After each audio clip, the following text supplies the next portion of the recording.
Mungu, naomba tujalie kunena ile kweli yako, na kweli yako Bwana ikatuweke huru toka kwenye madhabahu Bwana. Ninaomba hekima yako Bwana, na hivyo Bwana watu wako wapate kuendana na kuelewana na maandiko katika jina lako Yesu. Neema yako Bwana ikawe juu ya kila mmoja Bwana, ukamfunike, na kwa damu yako Baba tunajitakasa, tunaondoa kila fikra potofu, kila mawazo machafu katika jina lako Yesu, na kwa damu yako Bwana.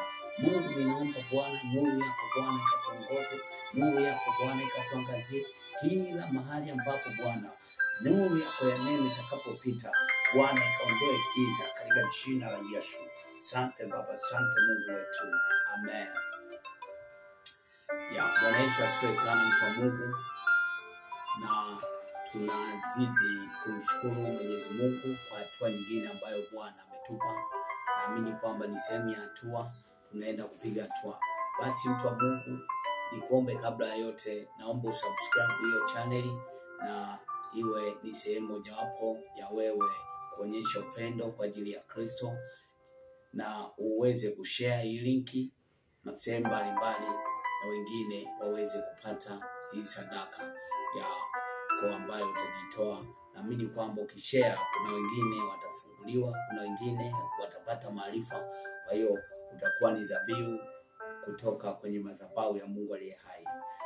Basi tunaendelea na kipindi, ikiwa leo ni siku ya kwanza tunaanza maombi. Tunaendelea siku ya 8 saa 9 kamili, na tunajifunza ama tunapokea maarifa kutoka kwa Mungu aliye hai, yenye somo linalosema vazi lenye thamani. Vazi lenye thamani. Na hiyo ukisema vazi, mwingine anaelewa ni kitu kinachomstiri mtu utupu wake. Vazi, maana hiyo inamaanisha vazi ni kitu ambacho kinamstiri mtu wa ndani, mtu wa ndani. Maana hiyo mtu wa ndani, hili vazi inakuja kuashiria kwa mtu wa nje kwamba mtu wa ndani yuko hivi. Kwa mfano, vazi analovaa dokta ni tofauti na vazi analovaa askari. Kwa hiyo ndivyo hivyo hata kwenye ulimwengu wa roho, kila mtu anakuwa na vazi lake. Kwa hiyo vazi langu ni tofauti na vazi lako. Inamaanisha kwamba neema nilionayo mimi ni tofauti na neema ambayo Mungu amekupa wewe. Maana hiyo kila mtu ana vazi lake ambalo limebeba neema. Maana kuna vazi ambalo lina utukufu. Utukufu unatoka kwa Mungu aliye hai, lakini utukufu ambao amenipa mimi Mungu ni tofauti na utukufu wa mwingine. Kwa hiyo vazi la thamani, vazi lenye thamani ni vitu viwili tofauti. Vazi la thamani na vazi lenye thamani. Manake nikisema vazi la thamani, manake ni vazi ambalo lina thamani, haliwezi kubadilika kuwa vazi la uovu. Ila nikisema vazi lenye thamani, inamaanisha kwamba ni vazi ambalo lina thamani ndani yake, limebeba thamani, lakini thamani hiyo inaweza kaondoka ikabaki vazi kama vazi. Kwa hiyo tunaposema vazi lenye thamani na vazi la thamani ni vitu viwili tofauti kabisa. Umeona? Kwa hiyo nikuwekee msingi kusema vazi la thamani. Hili vazi la thamani kila mtu huwa nalo. Vazi la thamani. Kwa hiyo simaanisha kwamba kwa sababu analo labda tayari lina thamani. Vazi la thamani Umeona, liko, lakini kwa namna ambavyo mtu anavyolitumia ndivyo ambavyo linakuwa. Lakini vazi lenye thamani, maana yake ni vazi ndani yake thamani iko ambayo Mungu ameiachilia. Kwa hiyo kuna vazi la thamani, lakini kuna vazi la uovu. Na kuna vazi lenye thamani, lakini kuna vazi lenye uovu. Mtofautishe mtu wa Mungu. Kwa hiyo vazi la uovu, naweza kusema jani. Namaanisha kwamba nikisema jani, wakati Mungu alipomweka Adam Eden kuweza kuilinda au kusimamia, Adam alikuwa amevalishwa vazi la thamani ambalo alikuwa limemfunika. Baada ya anguko, Adam na mke wake akajijua kama yuko uchi. Maana hiyo lile vazi la mwanzo ambalo lilikuwa lina thamani ndani yake liliondoka, akabaki mtupu. Alipobaki mtupu, alichokifanya, ukisoma ile Mwanzo mlango wa 3 mstari wa 7, inasema wakajijua kuwa wa uchi. Adam akatafuta jani. Lile jani ilikuwa kwamba ajifunike kwa sababu yuko uchi. Namaanisha kwamba jani tayari lilikuwa lina uovu. Kwa nini?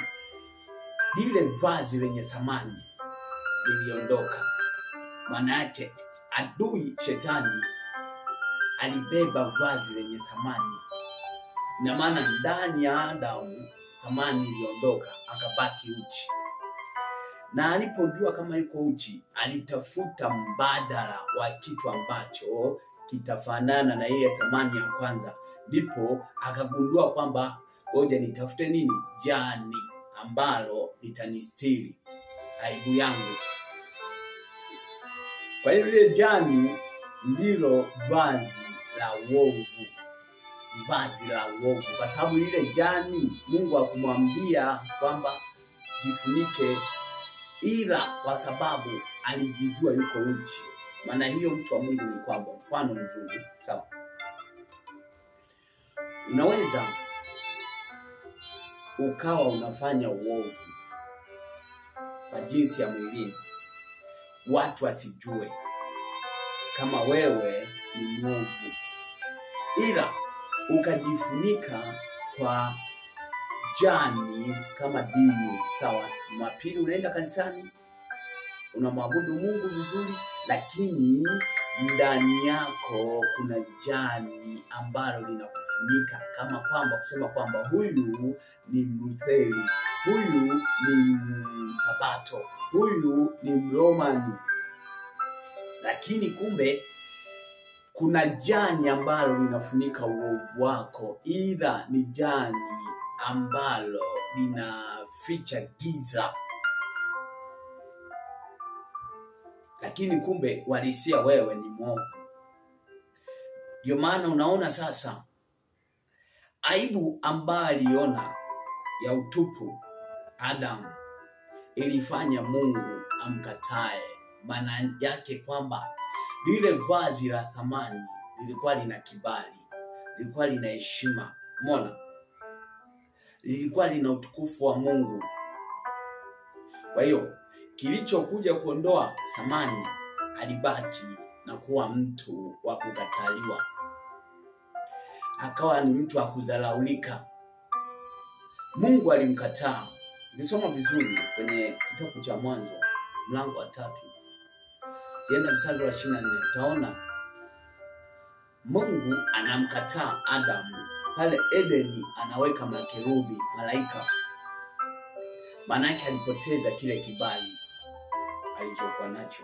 Bwana Yesu asifiwe sana. Kwa hiyo hili jani au vazi la uovu huwa linamfunika mtu. Umeona? Kwa sababu hiyo hilo jani huwa limebeba laana, kukataliwa, si mtu mlevi, kuchukiwa, umaskini, udumavu, mauti, huzuni na magonjwa na vingine zaidi. Maana ukisoma sasa kwenye kitabu kile cha Ezekiel,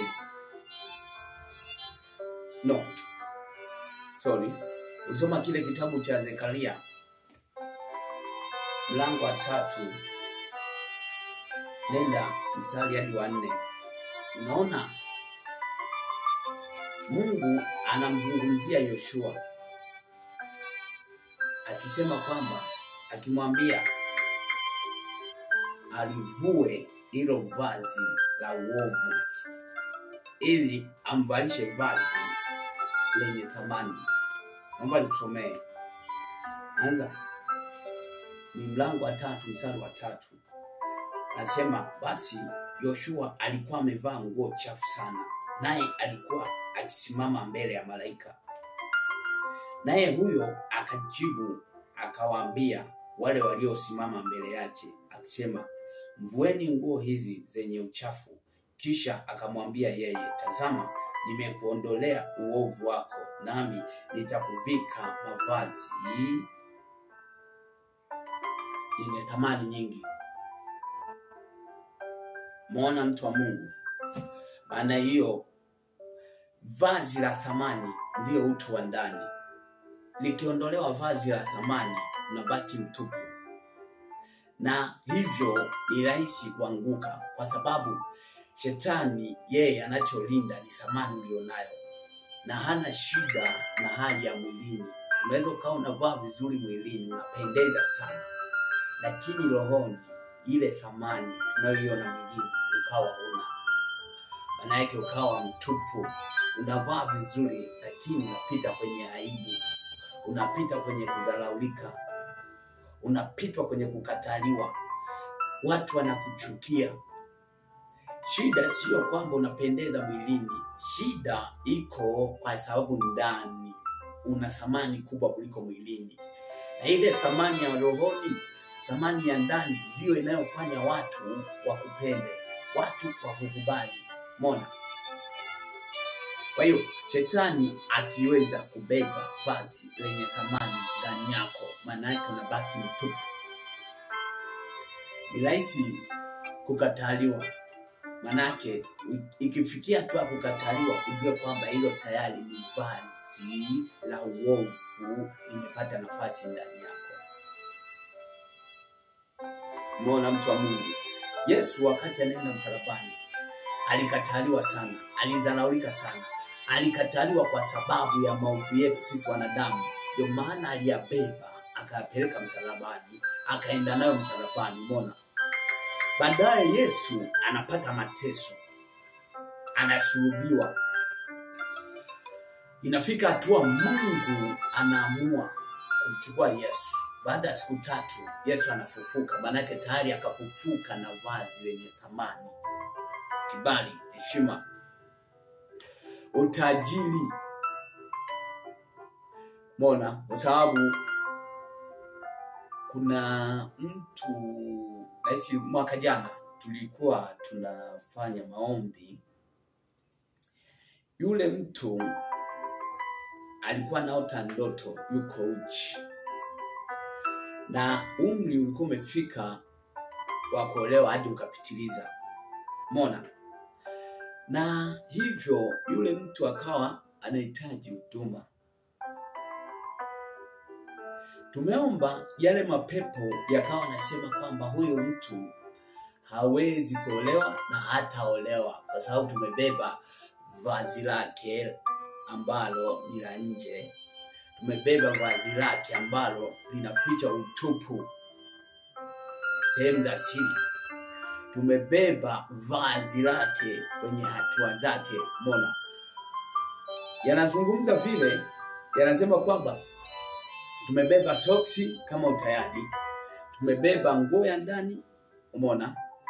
Kusema kwamba hataolewa kabisa, lakini tumebeba vazi ambalo kwa nalo hiyo inatupa sura kujua kwamba mtu wa Mungu, mavazi ya rohoni yana thamani kubwa kuliko vazi la mwilini. Kwa hiyo shetani anaweza akachukua vazi lako lenye thamani kwa uhalali, kwa sababu aliweza kuchukua vazi la Adamu kwa uhalali kwa sababu ya anguko. Maana hiyo mtu wa Mungu, kuna baadhi ya vitu ambavyo vinavyokuweka nje ya misingi ya Mungu, lakini unavifanya, ujue kabisa kwamba unauza haki ya vazi lenye thamani. Sio kwamba shetani anakuonea, ana uhalali na wewe kubeba vazi lako. Lakini ndio hivyo, shetani anaweza kukuonea kweli, kwa sababu lile vazi lenye thamani lina thamani kwako. Na shetani anachokipiga vita ni hicho chenye thamani. Maana hiyo ataleta vita, atafanya kukuonea kwa sababu una thamani. Kwa hiyo tofautishe kwamba shetani kubeba vazi lako lenye thamani kwa uhalali, lakini kubeba vazi lako lenye thamani kwa njia ya kukuonea. Tofautishe hivyo vitu viwili. Sawa?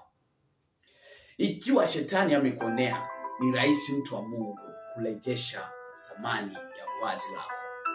Na ikiwa shetani amebeba kwa uhalali, mtu wa Mungu, lazima upite kwenye toba ya kutubia uovu. Mona. Na kuna kitu kingine kwamba vazi unaweza ukawa nalo lakini likawa ni chafu. Maana yake kwenye pointi ya kwanza kule nyuma nilikoanza, nilisema kwamba kuna vazi la thamani na kuna vazi lenye thamani. Mona. Maana hiyo vazi linaweza likawa chafu, maana yake ile thamani ikawa ipo, ila vazi la thamani likawa lina uovu. Mona. Maana yake shetani hajalibeba, ila wewe mwenyewe umelichafua lile vazi. Ndio hii sasa nasema kwamba anakuwa na uhalali wa kuweza kubeba kabisa hilo vazi, kwa sababu tayari linakuwa lina uovu. Biblia imesema mwivi haji ila aibe, bali kuchinja na kuharibu. Maana yake asipoweza kuiba vazi lako, anaharibu. Kama vazi likiwa lina thamani alafu kalinajisi, na maana ile vazi thamani itaondoka au itashuka. Ni kweli utatembea na hilo vazi, lakini ile thamani haitakuwepo. Na thamani inaweza kaondoka kama ilivyokuwa kwa Adam kujijua kama iko uchi. Maana ile vazi ya thamani ilikuwa ishaondoka.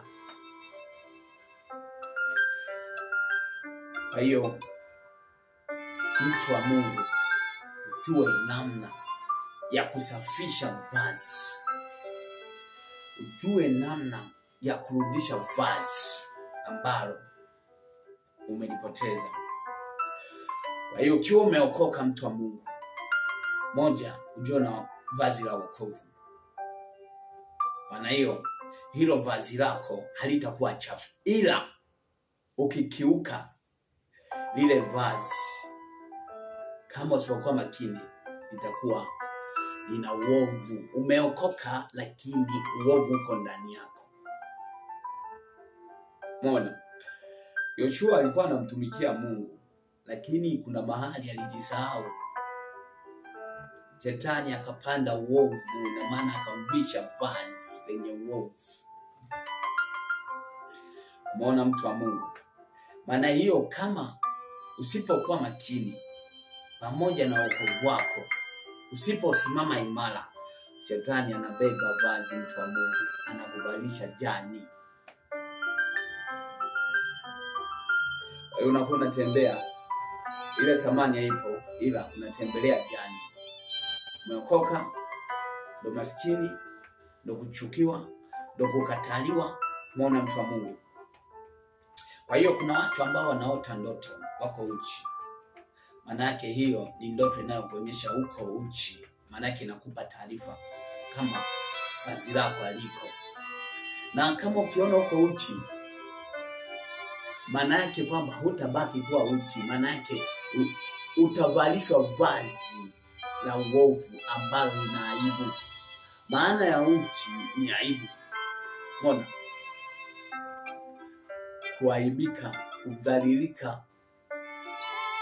Kwa hiyo tafsiri ya hiyo ndoto haimaanishi kwamba ni kweli uko uchi, ila inakupa tafsiri ya kusema kwamba unapitia aibu. Tayari kuna vazi la uovu lilovalishwa. Vazi, utakuwa mtu wa kukataliwa kwa sababu alipojijua Adam yuko uchi, Mungu alimkataa kabisa. Maisha yake yakawa ni aibu. Akawa mtumwa wa shetani sababu thamani imeondoka. Kwa hiyo mtu wa Mungu, kipindi chetu kipo kinaendelea kwa ajili ya vazi lenye thamani. Nikuombe mtu wa Mungu usubscribe hiyo channel yetu na uweze kushare hiyo linki na watu wengine wapate maarifa haya ambayo yataweza kuwajenga na kuweza kujua namna ya kuweza kukomboa vazi lenye thamani. Itakuwa ni sadaka kwako mtu wa Mungu endapo utaweza kushiriki kwa subscribe, lakini kwa kushare. Nikuombe mtu wa Mungu, fanya vile. Mungu akubariki na jina la Bwana liinuliwe, na Mungu awe pamoja nawe. Nuru ya Bwana ikuangazie kwenye maisha yako, kwenye kazi zako, kwenye ndoa yako, kila mahali ambapo Mungu amekupa. Na vazi la heshima, vazi la kibali likawe juu yako. Bwana kufanyie kibali kipya, na Bwana kurejeshe heshima kwenye ndoa yako, kazini kwako, na upande vyeo na vyeo katika jina la Yesu. Mwenye imani aseme amen.